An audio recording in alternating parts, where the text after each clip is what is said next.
Dr. Mishra and the entire team of DSBM for the opportunity. Very good morning to all of you, esteemed panelist, Sri M.M. Mishra, and dear friends. Time is very specific, so we have to be very focused when we are giving our views. I have full responsibility for that, and I understand my responsibility. I have two parts in these opening remarks. One is regarding the numbers that is presented in the budget in terms of tax revenue, and second is the proposals in respect to indirect taxes. When I come to the first agenda, numbers in respect to the tax revenue proposed to be collected in the financial year 2021, I am really shocked in the sense the total tax revenue proposed in 2019-20 last year by the Honorable Finance Minister was 16.49 lakh crore. I repeat, the total tax revenue, direct and indirect, in BE 1920, we have RE 1920. RE is revised estimate, which has been modified to 15.04 lakh crores now. But when I look at the original budget proposal of 1920, it was more than the budgeted total tax revenue proposed to be collected in 2021 by almost 15,000 crores. Now the budget estimate of 1920 got revised, and the revised estimate is almost 8.79% less than the budget estimate. That means whatever budget government proposes initially in form of BE, it is obvious. We all know that government follows a zero-based budgeting without taking any base. The particular year is considered as per the need and budget is prepared. It's a zero-based budgeting for a government. Now, a zero-based budgeting having almost 9% variation is not considered to be very healthy as far as a management accountant perspective or a strategy perspective. Now, when I look at the growth rate in total tax revenue collection proposed for 2021 in respect to 1920 RE, I find the same 8.73% upward revision projected for total tax revenue collection in 2021. That means, in one way, there is a shortfall of 8.79% in RE 1920 in comparison to B 1920, and whereas government is just proposing another 8.73% more total tax revenue collection in 2021 in comparison to RE 2019 and 20. So I am worried because maybe this is an indication that the economy is getting slowing down, and both the direct tax and indirect tax collection are not probably increasing the way it is to be collected. That is why lot of expectations by the industry and by professionals like us in many fronts, whether taxation or on the front of various schemes, could not be probably correctly achieved because of this resource constraint. Coming to the ratio, we all know that 70% of the total revenue collection projected is 23.31 lakh crore. Out of that, total tax collection would be around 16.35 lakh crore, which is 70%. Rest 30% is non-revenue tax collection, as Samiran sir was explaining. Now this 70% is gradually coming down. I have analyzed it for last 3-4 years. I find that gradually the total tax revenue is coming down. Maybe due to change in GST, the tax collection is not as expected by the government as it was. But that is a major concern, that the total tax revenue is actually coming down year by year. When I look at the total states here proposed to be given to the respective states, again there is a huge decline. As we all know that from the total tax revenue collected by central government, part of the tax collected both in form of direct and indirect is to be given to the respective states. When we talk of cooperative federalism, the dispute between states and center has already been arised. What you have seen even in the GST front, there was no voting in the GST council till 36th council meeting, but probably in the 37th council meeting there was a voting for the first time. And the difference in opinion is quite visible now. That is because from 57.81% contribution towards states, now it has come down to 47.94%, what is proposed in 2021.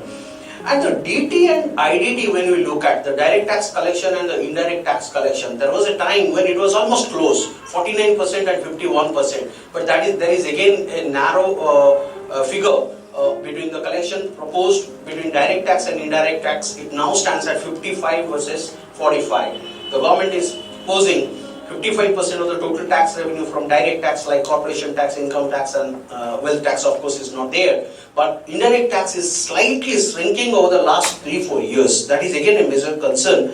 But overall, when I look at the total tax revenue projection to be collected by the government in 2021, I see that in every aspect the growth rate is not what it was maybe 3, 4, 5 years before, where the total tax revenue collection was growing at a rate of 8 to 10%. Now coming to indirect taxes, as you know that regarding GST, there is a GST Council and which is the supreme body, and in respect to GST all the decisions are to be taken by the council, which comes as a notification by the government later on. But in this budget, the government has highlighted the changes that has been made and that is going to be made in the budget itself. It has been included in the budget document. Some of them are very proactive. Two important changes what we are going to see. They will be a game changer from April 1st. One is e-invoicing, what the Honorable Finance Minister has rightfully emphasized in her address. And another is the new return filing system. It is said that the return filing system will be simpler and the e-invoicing will help to evade tax, to curb the tax evasion, which is a major concern for the government today. Maybe the tax collection is not as per the expectation because of the tax evasion. So maybe that is going to be plugged in a major way after this e-invoicing system will be in place from 1st of April. Nevertheless, to ensure that the economy becomes a 5 trillion economy and the local manufacturers get a boost, the proposals has been made to increase the import duty on certain seen goods and other goods. Yes. But otherwise, there is no much bigger proposal in respect to indirect taxes as of now. So with this opening note, I'm waiting for another opportunity further to interact with the audience. Thank you, CM SP Party. My views are very simplistic, it may appear. Actually, if the country has to develop, then every citizen of the country should contribute. But in the name of welfare schemes, we are giving so much from birth to death that people just don't work and they find it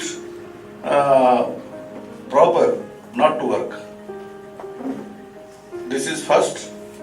Second is the senior citizens, that is from 61 years onwards,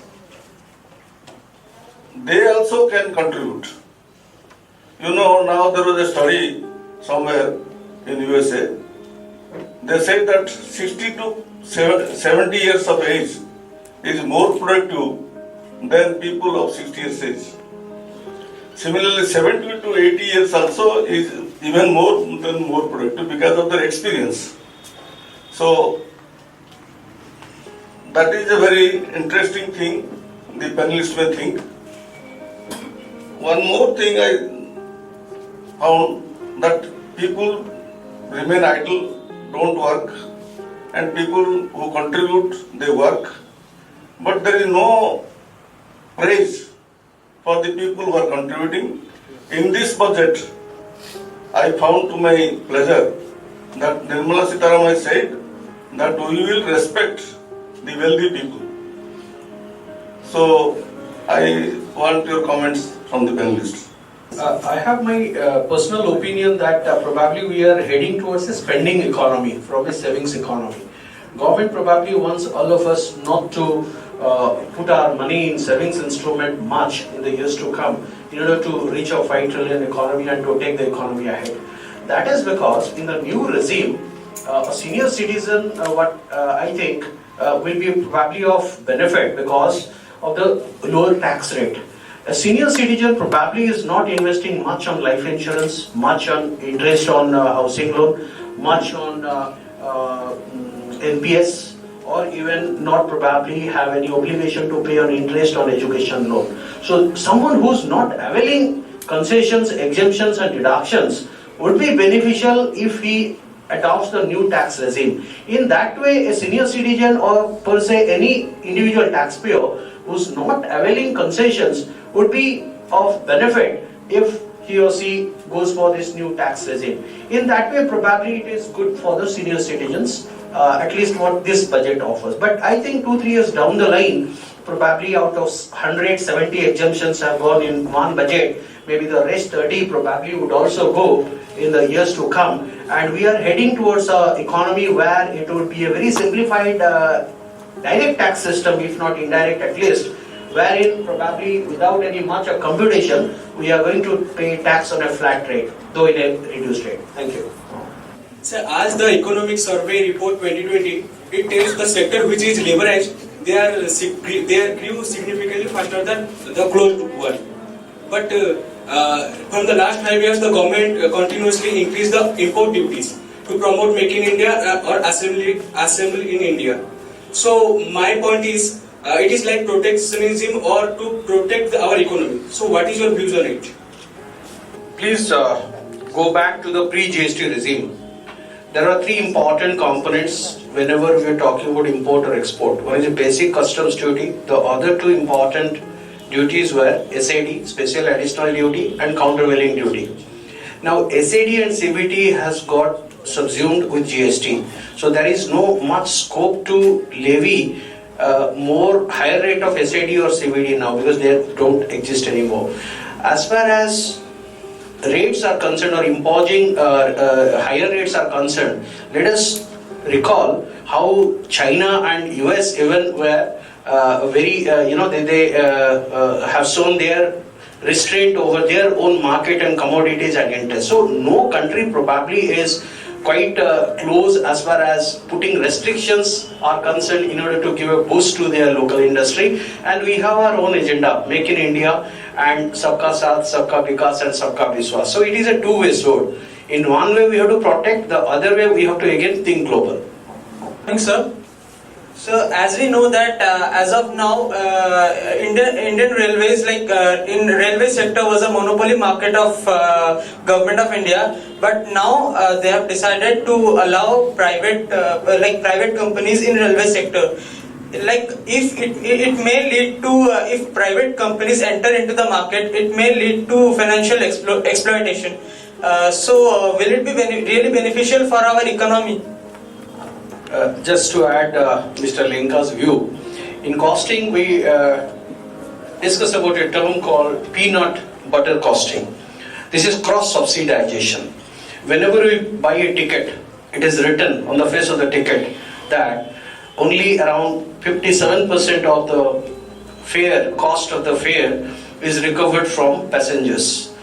And this rate is different for AC class and non-AC class. I have been associated with railway for first 5 years, but I know, I can tell with confidence that if at all they are going to privatize the various functions of railway in a phased manner, that will bring in efficiency, that will bring in capital, that will probably arrest the kind of excess manpower to some extent are there which are not quite productive. That will bring in technology and that will bring in perfection and maybe customers or passengers comfort and luxury as you was telling. So it is not probably a choice anymore. Government is seriously thinking about privatization of railway to some extent in some of the sectors, in some of the areas for past few years. Maybe with bullet train, with some corridors, with a freight train. This time they have introduced about on PPP mode there will be Kisan Rail kind of wagon which will facilitate for transportation of perishable goods. So days are probably not far away when we will witness that Indian Railway will be privatized in some form or other. Thank you. Please. In fact, what I foresee in this budget is government has tried its best to do balance and justice to the required areas. It has allocated funds to various sectors and areas where it is required. But with limited resources in terms of excess tax revenue collection projection, probably government could not do much better. The new tax regime which they have proposed in income tax for individuals is probably a beginning of a new taxation system.